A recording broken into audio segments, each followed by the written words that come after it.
Good morning, Winnipeg High School Hockey League fans, and to, the return of Scholasticks. It has been a very busy past 2 months. It's been a very busy 2025 and now 2026, but we've been producing as much content as possible on the game broadcast side of things, and man, I can't believe that we're now at the point where we're in the final week of the Winnipeg High School Hockey League season, as the A Division finals concluded last week. The B Div and C Div finals could both be over today at the very latest. It's over tomorrow, and of course there's provincials coming up this weekend too, and it goes from March 13th, so Friday, until March 16th. But yeah, after that, we're saying goodbye to the 2025-2026 High School Hockey League season here in Winnipeg and in Manitoba.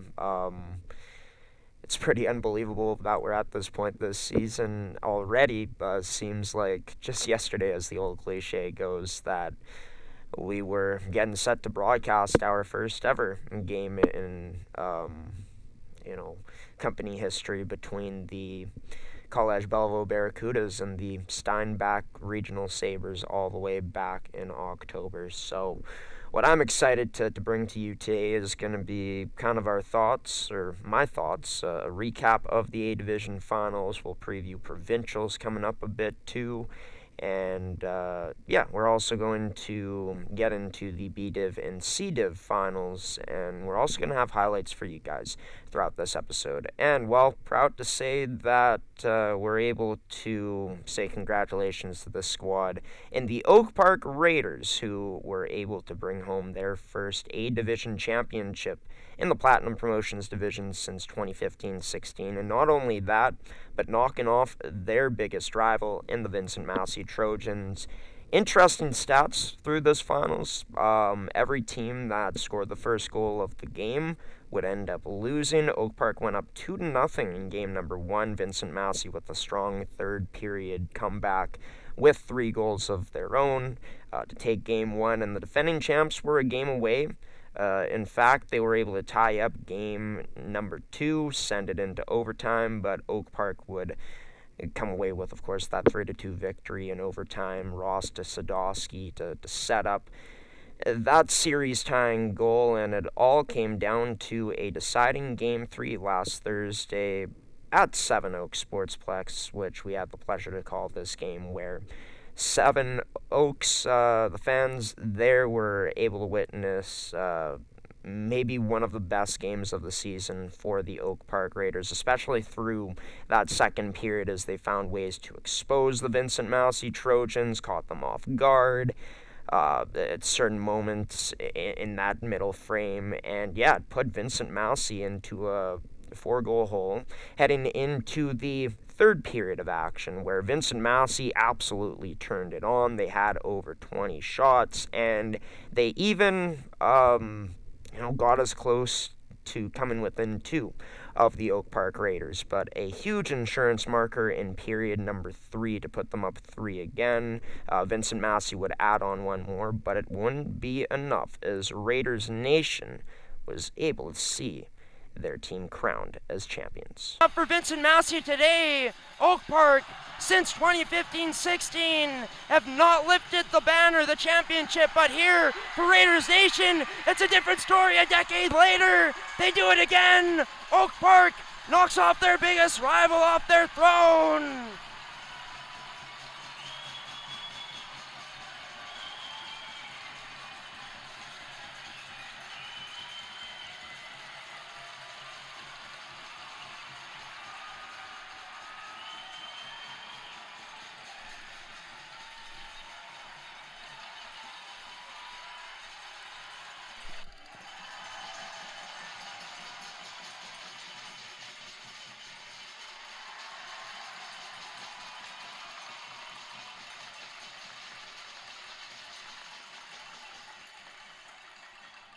And what a sight to behold for a group that, has been working so hard to get to this moment and now has a chance to celebrate with their fans. Congratulations, the Oak Park Raiders, your new kings. of the Platinum Promotions Division in the Winnipeg High School Hockey League.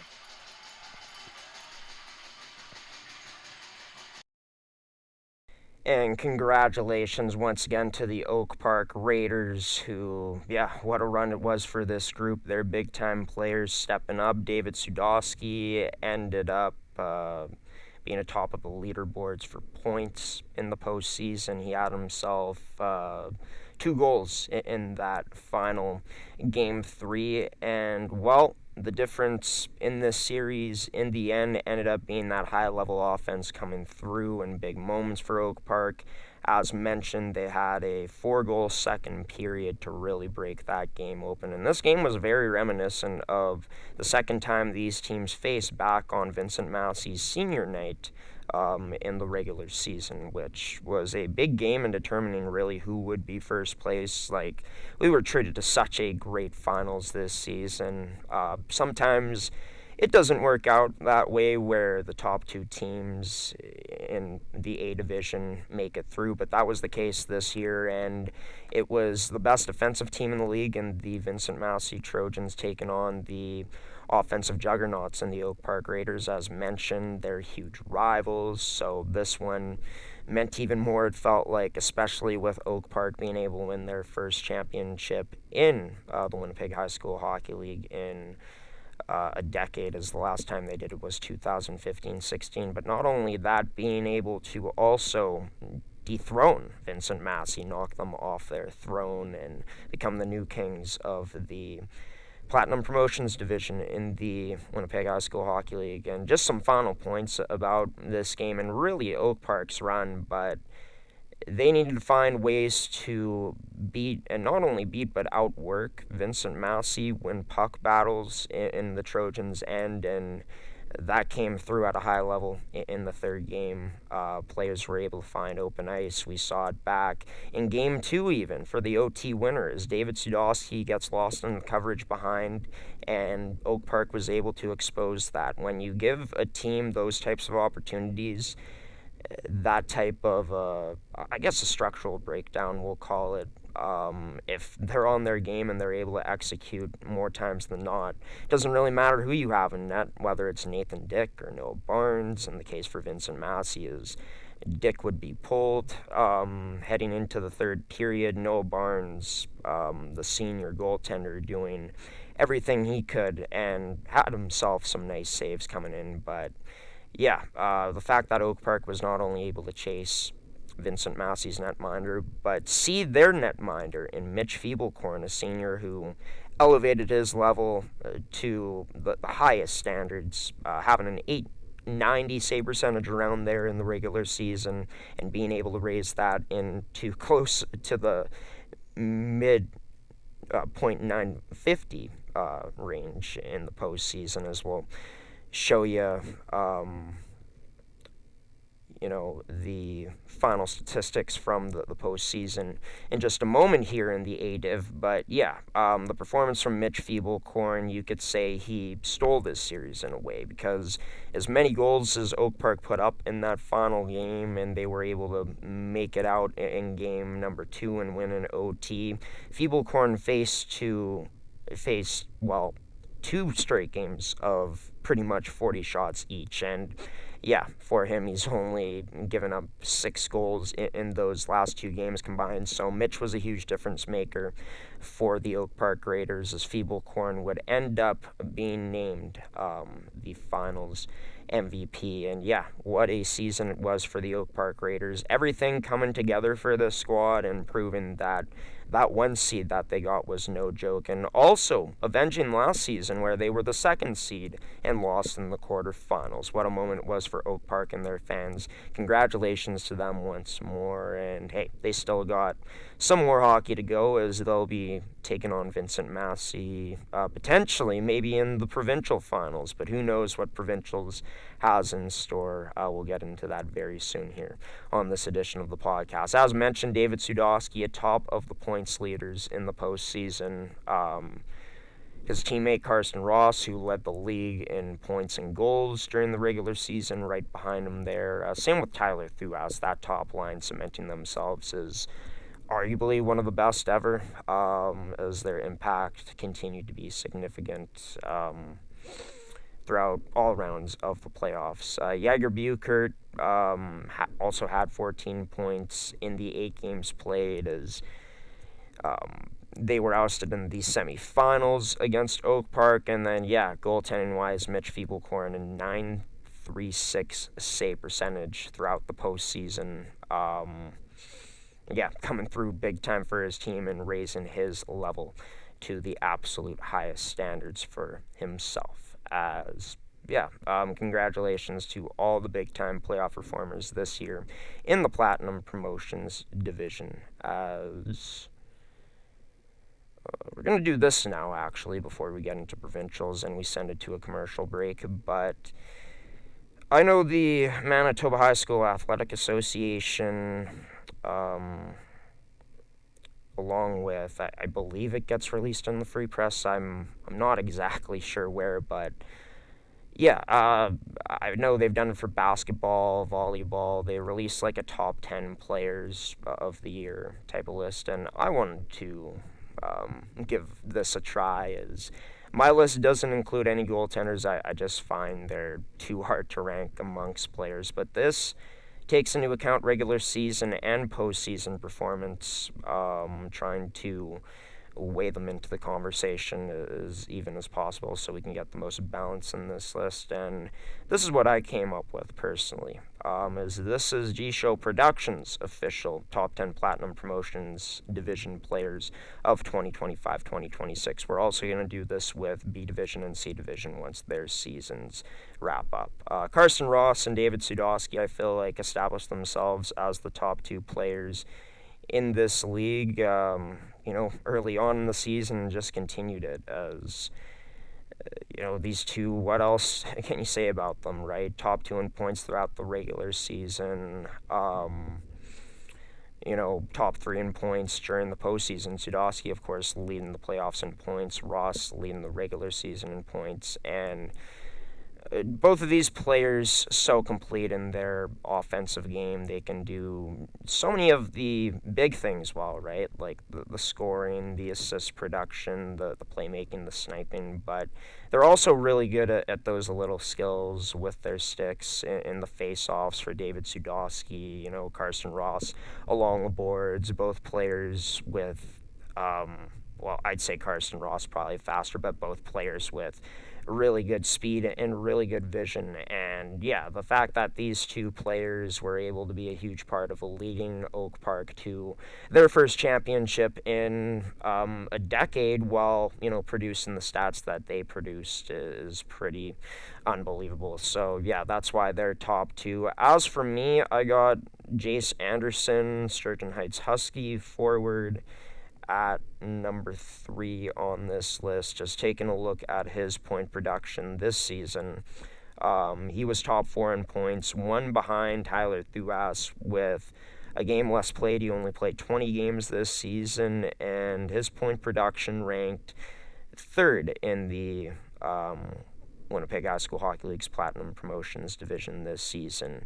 Honorable mention, his teammate Easton Therian was a good contributor. They were a good duo together, but Jace Anderson, every time watching Sturgeon Heights, it was clear that he was the one that was driving the bus, and he was, I'd say, their most valuable player this season. You could see the attention to detail that teams were giving him throughout the postseason.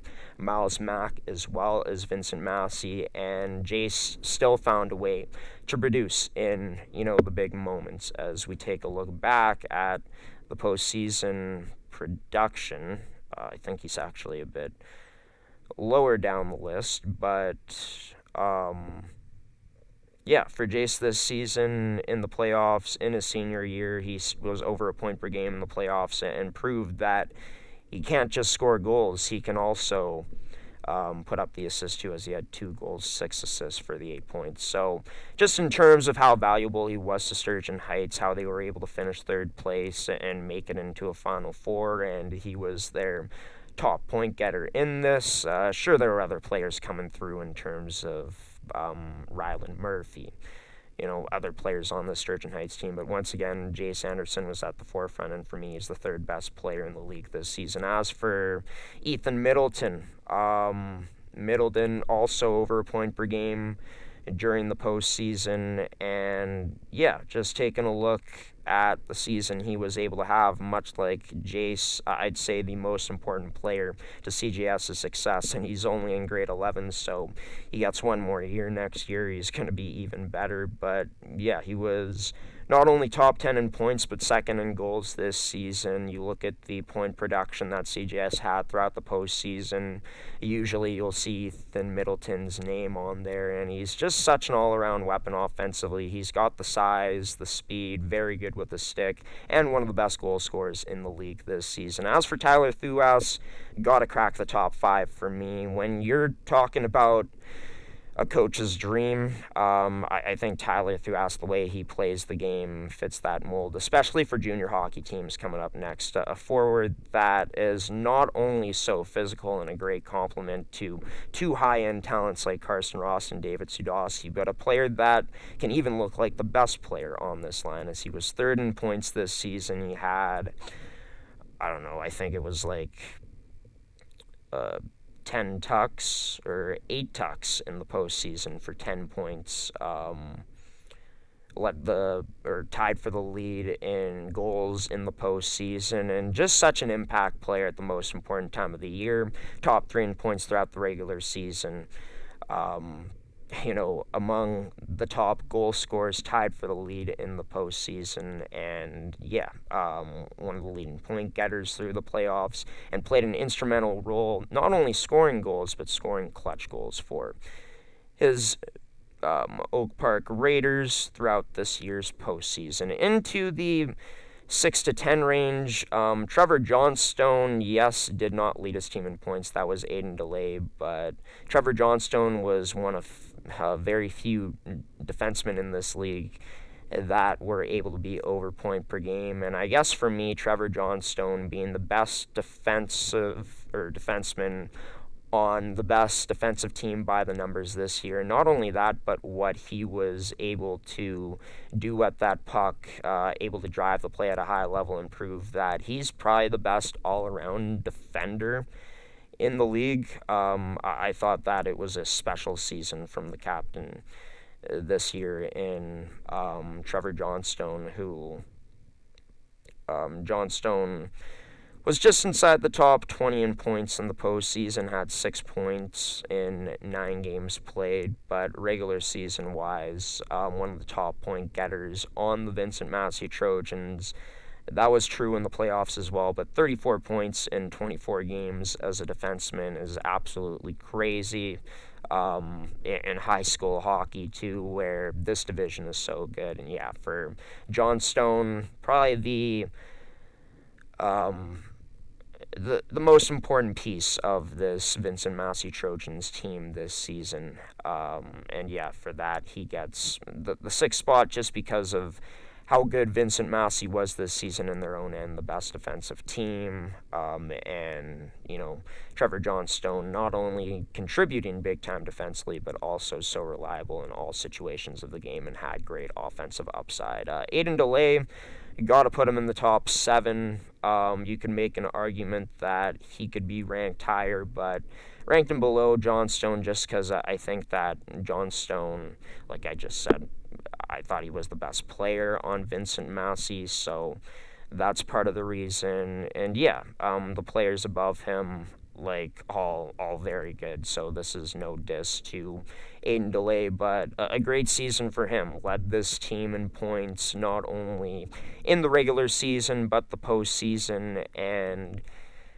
not only effective with his shot, but can also make his teammates look better too, as he had 19 goals, 20 assists in the regular season, and kept up that same type of production through the postseason as well, where Aiden DeLay coming in as the player with the 4th most points, 5 goals, 8 assists for 13 points in the 9 games played. So that's my explanation for the top 7, and I guess for the top 8, or 8 to 10 range.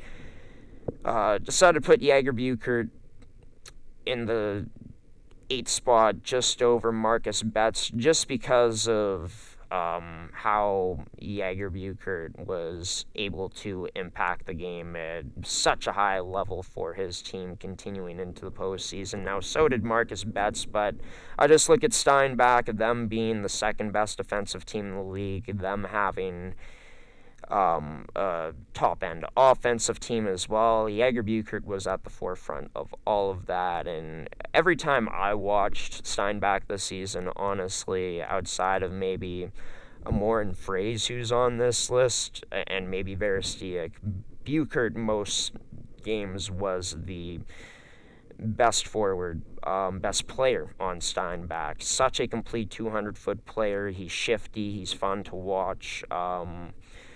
Was tied second for points in the postseason, and he didn't even play in the finals round. So I look at that impact from Jager Buchert and the regular season he had, and really the success that Steinbach had. Not only was he a huge player for them this season and why he gets number 8, but is going to have to continue to be a huge factor for them come playoff time. Marcus Betts gets put here in the 9th spot just because of the regular season that Betts had. When you take a look at the top point getters, Marcus was 8th in the league at 37 points, and while the next best to him was Nick Besick at 30 points, which isn't a crazy gap compared to some teams, but still, it was clear that Marcus Betts was the best offensive weapon on one of the best offensive teams in the league this season,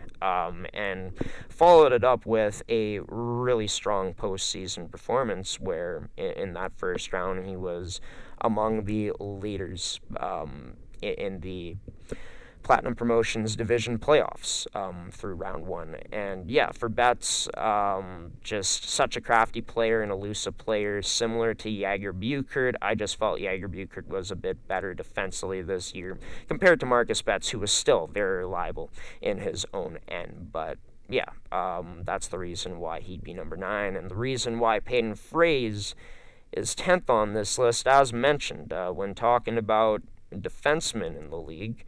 You know, not many that are going to be over point per game, but Peyton Fraze was one of those players, and not only was he one of those players, but he was second on Steinbach in points this year, only 2 behind Jager Buchert, and we saw Fraze how great he was. He's Steinbach's captain, of course, this season, senior player, so going to watch missing him play as he ages out after this year, but you look back at that goal he connected on to the stick with Jager Buchert against CJS in the quarterfinals series. It was one of the greatest passes I've seen in high school hockey, to be quite honest with you. His ability to thread the needle. His vision was at a high level this season.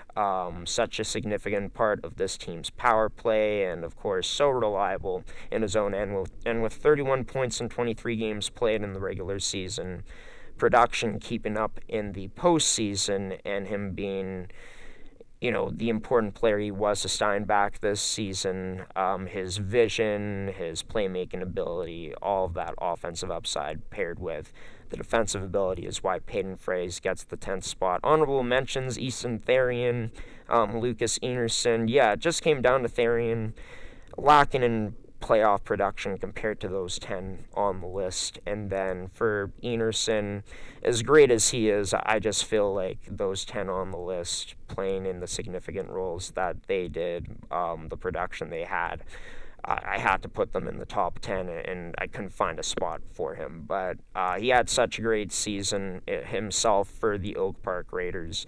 Enerson was one of the key aspects to their team's depth scoring throughout the season, and that certainly did continue into the postseason. But yeah, that's my ranking of the top 10 players in the Platinum Promotions division this season. Let me know down in the comments what you agree with, what you disagree with, and yeah, always fun to hear people's thoughts on everything high school hockey. As for the provincials, round robin pools, they're set. This is going to be starting coming up on Friday at 7 Oaks Sportsplex as College Jean Sauvé, the last team in, taking in the Vincent Massey Trojans. The Morton Thunder looking to, well, give rural Manitoba, the Zone 4 High School Hockey League, their best result in the provincials in a while, as their teams have struggled, at least recently, but Morden, with yet another championship this season, they're looking to be a big-time, of course, contender here. Steinbach, all-around great team. Sturgeon Heights, a team that they're motivated to get revenge for losing in the semifinals in 3 games to the defending champs, as they were up 1-0 in that series. And of course, Oak Park, looking to double dip this year with a A-Division championship and a provincial championship. But how do the defending champs respond? It's going to be very interesting to see how they're able to rebound from what was a devastating loss for them. 15 seniors on Vincent Massey's team this year, and they were crushed on the ice, no doubt about that. And yeah, the social media team didn't really post. I'm not sure if they posted, actually, their finals result, but you knew how much that meant to them. So for me, I think the most interesting storyline heading into the provincials, I think there's 2 clear-cut favorites to make it through to the finals. But this format isn't like the postseason, right? It's not played by series. Once you get to the playoffs, it's 1 win and you advance. Same with the provincial championship game. There's only 1 game, winner take all. So very interested to see if it's the top seeds that come through and bring their best, how Vincent Massey rebounds, can Oak Park double dip, or with this type of format, does it potentially mean we could see a run from the Steinbach Sabres, the Sturgeon Heights Huskies, maybe Morden, they're able to finally, get over that hump this year, or CGS, a team that gave Steinbach all they could handle back in the quarterfinals, took them to 3 games. Does this team come in and, surprise everyone? Maybe a team that, could be overlooked in this tournament, or maybe not. I think all of these teams, too, they have a top-end player and good depth that can really, help them out in a tournament like this, as well as the goaltending is pretty darn solid for every single one of these teams. So, yeah, provincials is going to be spectacular. Can't wait to follow along. And even though we won't be covering the provincials this year, I'm hoping that can potentially change down the line. But it's kind of a full circle moment for me, as I'm going to be calling the final, doing play-by-play for the program that really got me interested in this business, a program that I have a lot to be thankful for because of it, because of the path I've been in since enrolling there. But it's LRSD TV, their broadcast media program covers all of the quadruple A championship provincial finals here in the province of Manitoba, and yeah, they're going to be covering this year's provincial final, and pleased to announce that I will be on the call along with Mike Fisher, the head coach for the Linden Christian Wings. So I am absolutely pumped to call that final with Mike. Best of luck to all teams that are going to be competing for a spot in the final on Friday and over the weekend on Saturday, and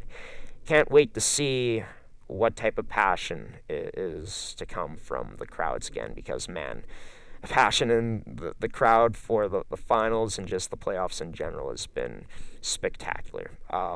Speaking of the other playoffs in the other divisions here in the league, we're going to get into that right away. First, we're going to hit you with the commercial break, and we'll be right back on this edition of the Scholasticks podcast for episode 16. Can Central Sports Cards and Memorabilia offers the widest selection of sports cards and signed memorabilia in the city.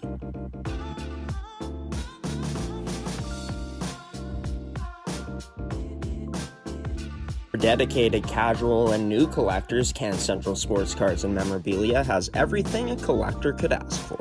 Everything we sell is stored with care, and with help from our knowledgeable team, we'll help you find exactly what you're looking for. We carry Upper Deck hockey card brands like Series 1 and 2, the Cup, Ultimate, SPA, and plenty more. So what are you waiting for? Come down to Can Central Sports Cards and Memorabilia, Winnipeg's premier sports cards and memorabilia store.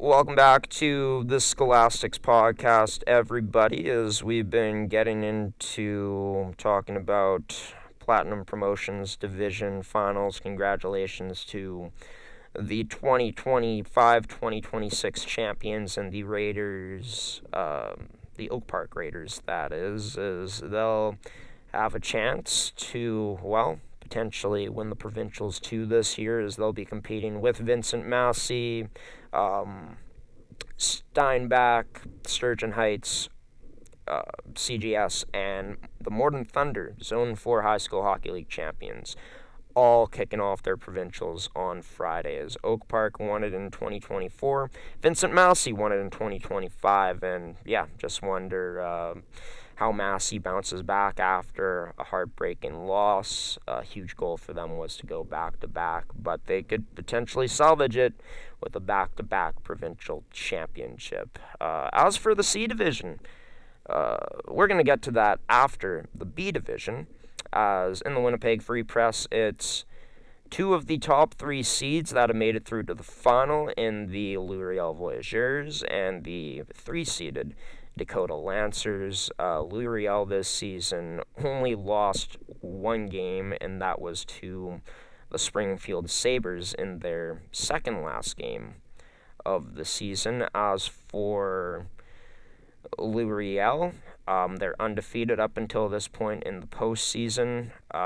Regular season, they were a juggernaut offensively, 177 goals, 56 goals against, for a goal differential of 121. As for Dakota, they only had 3 losses this season, all came in regulation. 121 goals for and 43 goals against, 78 goals, 4 goals against differential. For a group that was one of the least penalized teams in the league as well, but best defensive team in the league by the numbers, and they gave their opponent in Louis quite a battle. These teams have faced off against each other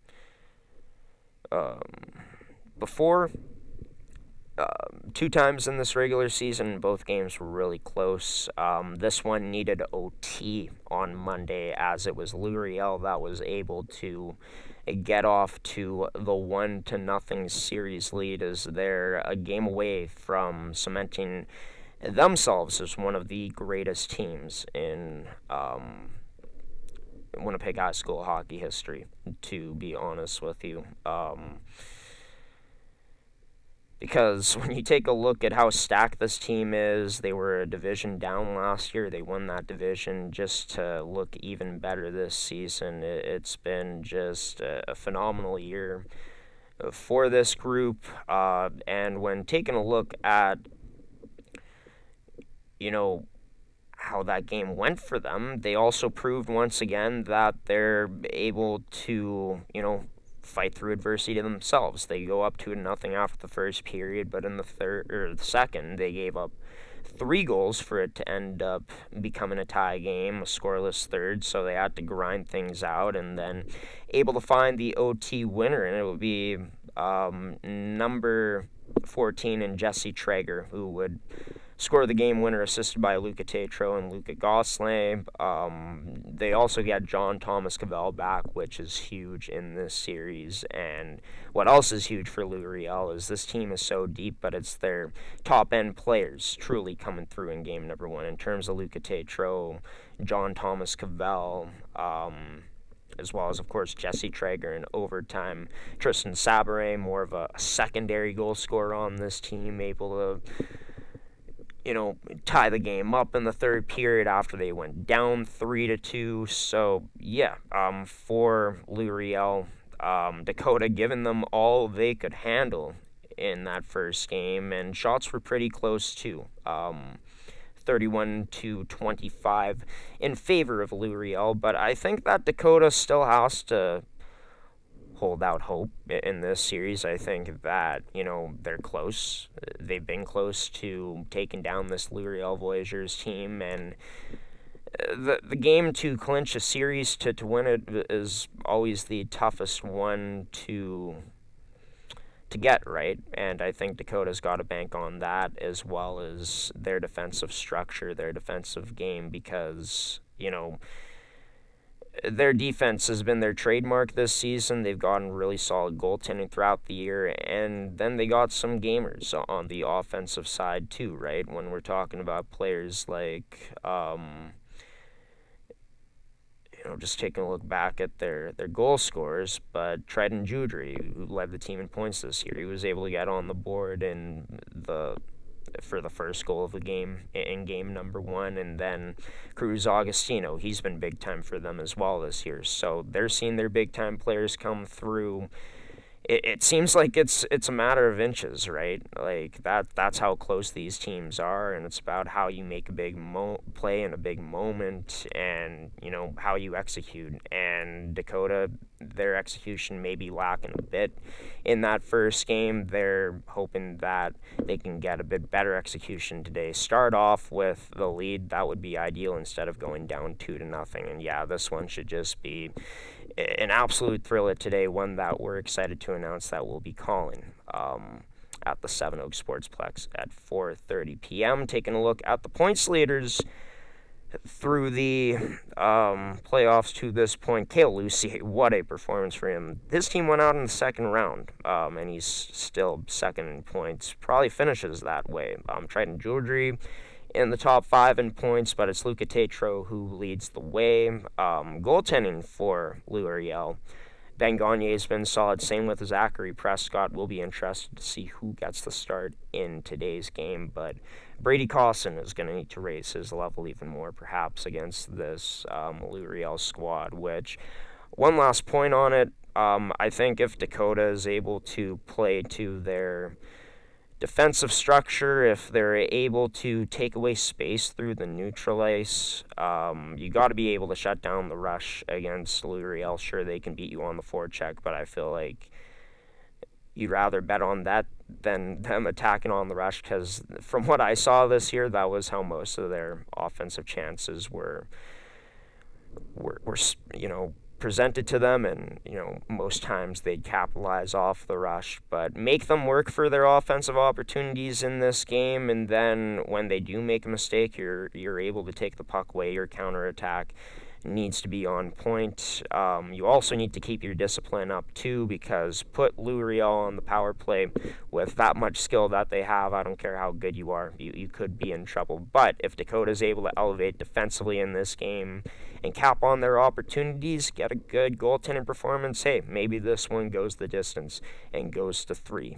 Speaking of another series that could go the distance, depending on what happens today, as these two teams battle at 5 p.m. once again for Game 2 of the Price Division Championship Series, as it's the West Kildonan Wolverines up 1-0 over the Lorette Scorpions in a very back-and-forth game number 1. Seemed like whichever team would go up, which was West K twice, before they eventually won the game. It didn't seem like they wanted to keep the lead. In a game that was physical, it was chippy, things kind of got out of hand at one point, but then got settled down a bit. It would be the West K Wolverines who would find a magic stick in the slot to help them send this one home for, themselves, putting them 1-1 away from claiming this year's Price Division Championship. Picked up back in the neutral ice by Paulin, skates in. Paulin drops this back, finds his teammate, Barnard scores!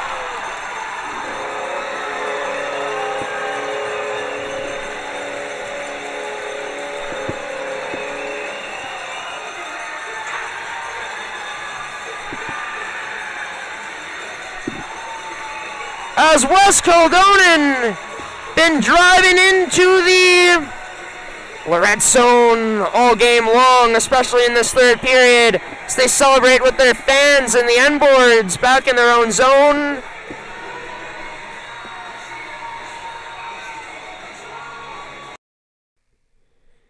And as mentioned, game 2 goes today, but yeah, what a first game that was. And it says that Noah Matos was credited with the game winner, but as you saw, it did appear that that shot got tipped. Initially, I honestly thought it went bar down and he just flubbed on it, but makes sense why the shot looked the way it did heading into the back corner, as Lorette stunned. The second seed, a team that I'd say coming into the postseason played themselves into being the favorite. I'd say they were my number one choice to win the championship since I picked them to win it. And by the way, my C division predictions are just awful this year. Definitely the worst out of the 3 brackets that I predicted. But yeah, for West Kildonan, they've proven how legit they truly are this season. A team that had a really rough year last year, went back to the drawing board this year, dropped down 2 divisions as they were in A last year, and yeah, it's been so good for this team being able to be in this division, being not only competitive, but being one of the top teams. And throughout their run, when you take a look at the bracket, they handled Murdoch McKay easily, and then they swept who was the number 1 team in the league during the regular season in the Niverville Panthers, which was tough for Niverville because they were just coming off of a weekend of provincials. I feel like that was a bit awkward, but still, West K coming through and showing how legit they are. And their game, it seems like it's built for playoffs, right? The physical plays along the boards. This is a very physical team who, for the most part, has kept the penalty minutes down to during this final series. But the physicality paired with the skill that they have and the counterattack that they displayed, they got outshot by quite a bit. But when you're able to get the big saves that they did from O'Shea Ramos, who has been really, really good during this postseason, and, you have the type of team they do in front with high-level goal-scoring talent like Noah Benera. As they proved, they can also get contributions from the back end off of the rush, too. That makes for a very dangerous West K team where, for Lorette, it makes it even that much more important for you to score on your opportunities, especially when they outshot West K the way they did in game number 1. Will say, though, was not a fan of the hit from Shylov that put himself out of the game. He got kicked out for it. Luckily for Waddell, he was able to come back into the game and finish it off, but it looked like he had a concussion first, to be honest with you. But yeah, that was a play that I was not a fan of, and a play that I thought was potentially going to shift the momentum in the game. Shylov was the top point getter for West K heading into the finals. He was, I think, one of their most effective players during that first game as well. To lose him was huge, especially with what he was able to do on the penalty kill. But West K proved how deep they were and how good that penalty kill was. Didn't really let Lorette get going. And yeah, I think overall a game where West K should be pretty pleased.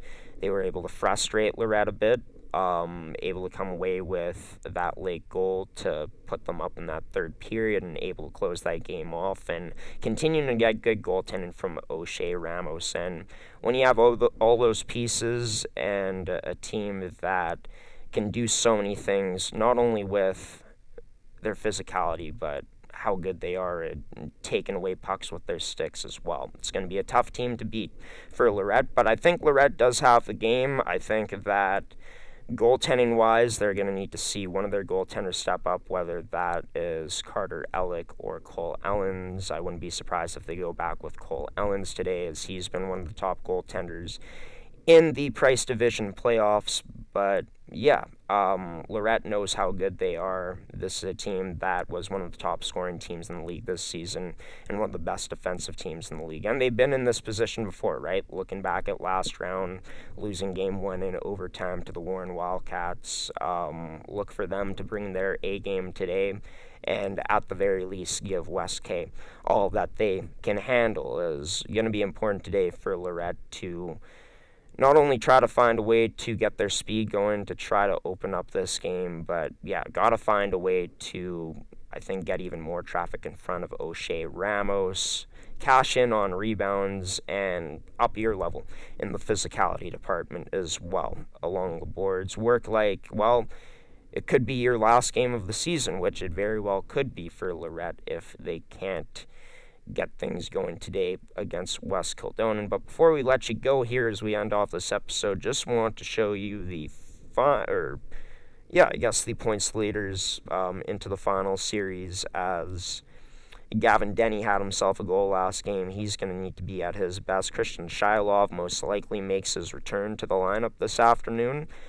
If he's somehow suspended, that could be huge, but West K proved that they were able to win without him in the lineup throughout the rest of that game. As mentioned, Cole Ellen's unbelievable record so far, 2-0, a 9.61 save percentage. Carter Alex been solid too, but will need to raise his level if he's back in the crease again.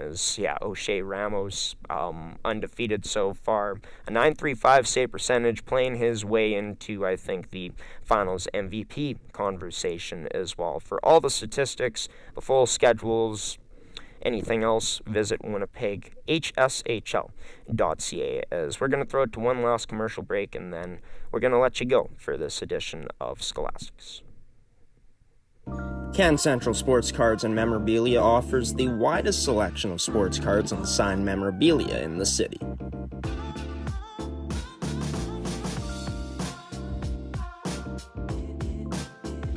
For dedicated casual and new collectors, Can Central Sports Cards and Memorabilia has everything a collector could ask for.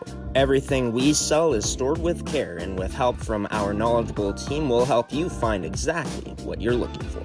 We carry Upper Deck hockey card brands like Series 1 and 2, The Cup, Ultimate, SPA, and plenty more. So what are you waiting for? Come down to Can Central Sports Cards and Memorabilia, Winnipeg's premier sports cards and memorabilia store.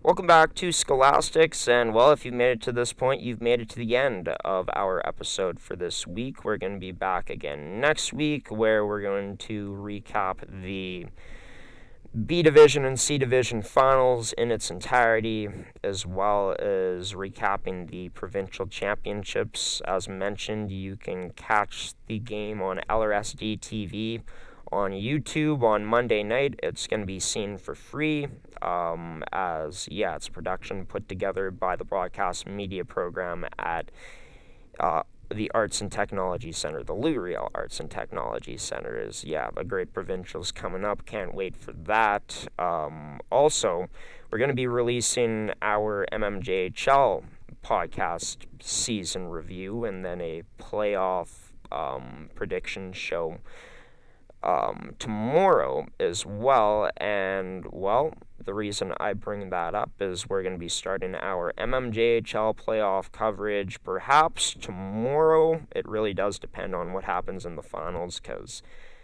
we're just going to not be able to make it there in time if that's the case, since it's a bit of a trek to Southdale, where it's going to be Twins and Riels to kick things off. But the reason I bring that up is we're the official broadcaster of the MMJHL, and as we've seen throughout this season, and we knew this heading in, but the Winnipeg High School Hockey League and MMJHL have a connection. There's a lot of players that end up going on to play in the MMJHL after their high school careers, and the Twins could potentially have a bunch of Vincent Massey players into their lineup after their provincials, or whenever they may lose. Same with Charleswood, with Oak Park players. We've seen Sudowski and, Ross in the lineup, as well as Thuas for them this season. St. James, we've seen them bring in Jace Anderson to their lineup too. And then there's just so many other teams that have rights to Winnipeg High School Hockey League players. So with the postseason starting up, which we can't wait for, it's going to be very exciting, and all the action can be found on gshowproductions.uscreen.io. Yeah, our coverage is pretty much over for this season in terms of game broadcast. We're going to be finishing off with our regular programming with the playoff matchups in the next 2 days. We may be doing the Winnipeg High School Hockey League All-Star Game coming up later this month, and of course we have the rookie tournament next month. But seems like things are pretty much coming to a close now, but we still got some great matchups to follow as well. Today could be a very special day, Winnipeg High School Hockey League fans, as Louis Riel could hoist the trophy again. West K could win on home ice, or will that not be the case? Will Lorette have something to say about it, same as Dakota? I can't wait to find out. Remember, we have Dakota and Louis Riel's game 2 coming up at 4:30 p.m. today. MMJHL podcast before that, though, if you guys want to watch something else. But yeah, check out our Uscreen service. That's where you'll be able to purchase and support not only us, but the Winnipeg High School Hockey League and the teams that you watch today in Louis Riel and Dakota. As finals games are $10, but you can also get a discount, 30% off at checkout by using playoffs 26. That's playoffs in all caps and then the number 26. But yeah, that's going to do it for me, everybody. We'll see you next week for episode 17. Until then, it's Graeme the G Show Forsyth, peacing out and waving so long, everybody. Take care.